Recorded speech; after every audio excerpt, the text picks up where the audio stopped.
Welcome to the channel, Gaming Army. Let me ask you, have you ever been in the heat of the moment, in the middle of a drop, and let your emotions run away with you? Let me know your experiences in the comments section below. And for today's two drops, we're going to take a look at that exact scenario. So we have two drops coming your way on the Mining Collective. The first one is a domination match, and my team has pushed down the Delta line. Now, I peeked a corner and got lit up by Gauss rifles and looked like two large lasers. So they've got a sniper over Echo 4-ish up on those buildings. My team has chosen to push the Delta line, but now we're kind of stuck in the Delta 4 region.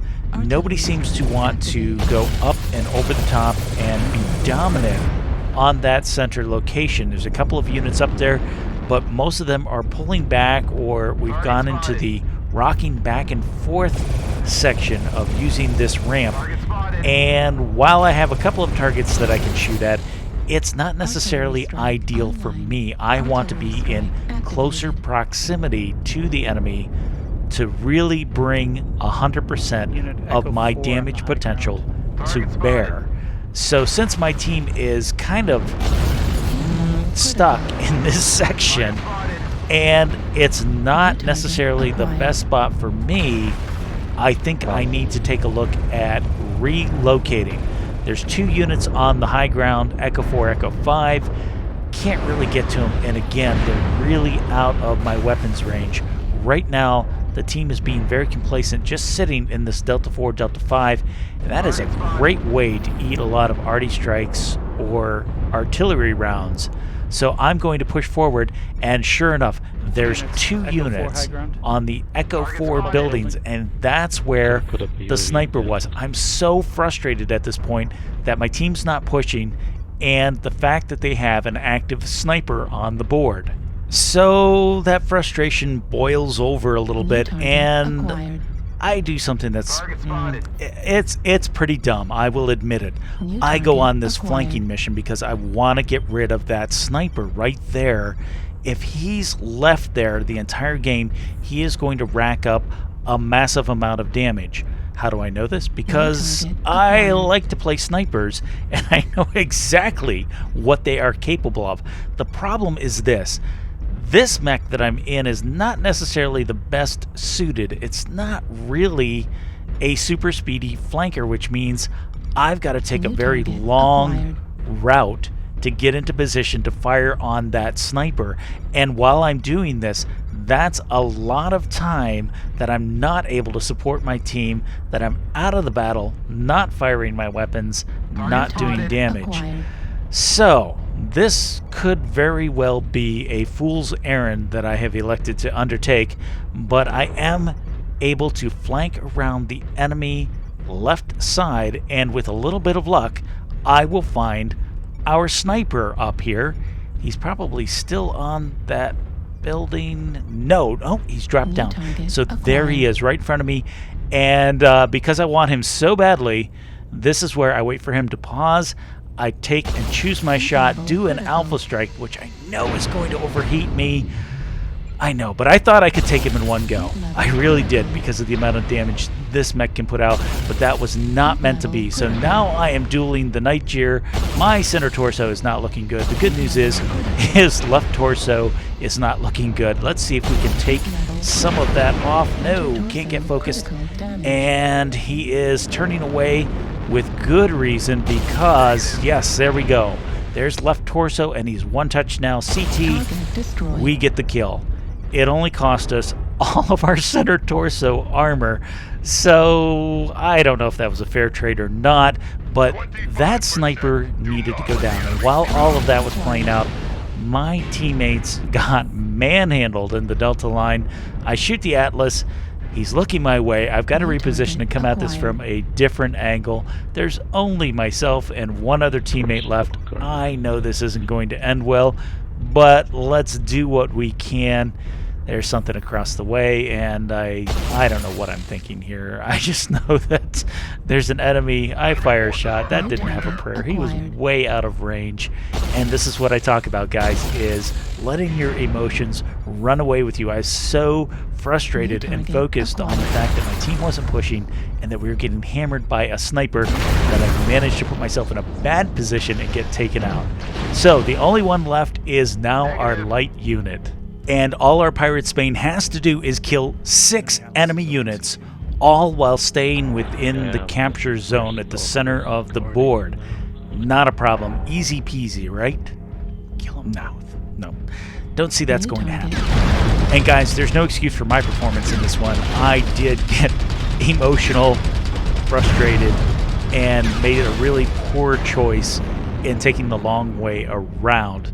The only vindication that I can throw out is when we switch over to the end screen, check out the Nightjar. He did manage to rack up 992 damage before we took him out, and if I had left him there, he probably would have had over 1,000 damage in the match. Our poor little Pirate Spain is staying as mobile as possible, trying to confound the enemy, but now they're going to start swarming him, and here comes an enemy urban mech. So this is not going well. Down goes the Pirate Spain, switching over to the end score in this one.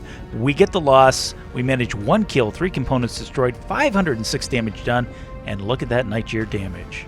Moving on to our second drop, we're still on the Mining Collective. We're still in our Hellbringer F model, but we're playing skirmish mode this time. So let's see if I can remain a little less emotional.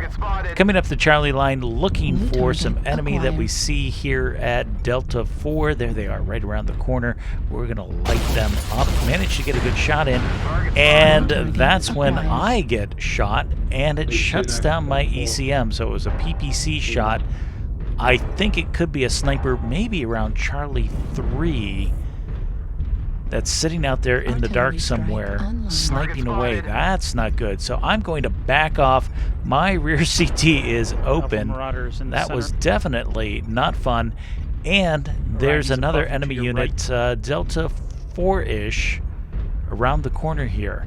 Now, I didn't see anything moving in the shadows out towards Charlie 3. I move in again, and yeah, the emotion now is greed. I want to get some damage on the Marauder and his friends sitting there, and about the time I get some damage on them, sure enough, I get shot again. So, you would think I would be wise enough to know that since there's a sniper out there, I shouldn't overexpose myself pushing forward, because I'm giving him my back. I'm not sure what it is. I'm not even sure exactly where he is, other than he's somewhere in the front and to the right. Teammate gets taken out by the Marauder here. Let's see if we can do some damage in return, especially since that Marauder was damaged. We managed to take his left torso. Here comes a Huntsman, and now it's a whole different kind of emotion. This emotion is pure unadulterated greed, and there is Nova Cat with PPCs. That's who was shooting me in the back. And yet another emotion enters into it. It's anger and the thirst for revenge. I did manage to get my arty strike out. Hopefully that's enough to take out that wounded Huntsman, but no, he's still there. We do manage to get the kill, and now I just want vengeance on the Nova Cat, so I'm pushing straight into him. All those ERPPCs are very hot, although I'm very hot as well. And there's the tactical shutdown, but he does it as well. So, you know what that means? That means if you're enjoying this content so far, make sure that you hit the like and subscribe buttons. Turn on that notification bell so that you don't miss out on any future content. And guys, thank you so very much for helping this channel grow. As we get back into it, now there's a Timberwolf in front of me, so we're going to play Ring Around the Rosie while the Timberwolf is in hot pursuit. And by spinning him around, he gives his back to the Lanner, who comes in to assist. Thank you, Mr. Black Lanner. And now the Yeah, the Timberwolf had to go on the defensive, but it wasn't enough because those machine guns just chewed through him in short order. As I start to get back into the mix of things, that's when the enemy Atlas shows up, and I am in no shape to take this fight, and I have no choice because I have been separated from my team. Here comes the Atlas. This is going to hurt very painfully. We go down. This match is turning into a slugfest. Score is 6-7. We're down by only 1 kill, which isn't a huge deficit. So let's see if my teammates can stick with it and pull out the W. Our catapult is lending support fire with his LRMs on some of the targets across the way. Looks like we're spread out in 2 pockets. One fighting more towards Delta Charlie line and another group fighting behind the catapult in the Echo Fox lines. So he's kind of staying in the center of both groups, adding fire support, which is good for us. There's the Atlas. I wonder if that's the Atlas who killed me. Looks like he's under pressure. That left torso didn't look so good. Turning to help the Echo group, it looks like that's where the fire support is needed. They are losing on that front, and we've just been trading kills. Scores now 7-8. Nobody is really getting a runaway victory with this one. It is a slugfest. Things are now tied up at 8 apiece. Rifleman is open, center torso. If we could just get a lock, those missiles probably would take him out. Here comes our laner friend from earlier. He's still in the fight, but boy, he is banged up. Rifleman is still open CT. Nobody's able to quite put him down, except for one of our units. He puts down our Mad Dog, and the score goes 8-9. So they're only ahead by 1 kill. And again, guys, this is a seesaw battle with nobody clearly getting an upper hand. There's another enemy unit. It's a Marauder, and he is open CT as well. Here comes our Stalker. Stalker is fresh, my goodness, and he is lambasting him with those LRMs. A little bit of damage will take out that Marauder, that's for sure. Score goes up 8-10. The enemy is starting to get a leg up. However, as they pull ahead on numbers, I think we've got them on damage. Their units are really, really banged up. And as our Stalker comes up and over, there's the Highlander. Another open CT. It looks like every single one of the enemies is open CT. And the Stalker is putting lots of fire into the enemy. Down he goes. Catapult for the kill. And things are all tied up. It's 2v2. There's the enemy in the low ground straight ahead. And the Mad Cat, another open center torso. And the Rifleman is the last one standing. And we already know he has an open center torso, while our Stalker is very fresh. He gets killed with the tactical shutdown, and switching over to the end screen on this one, we wind up with 2 kills, 4 components destroyed, 638 damage done.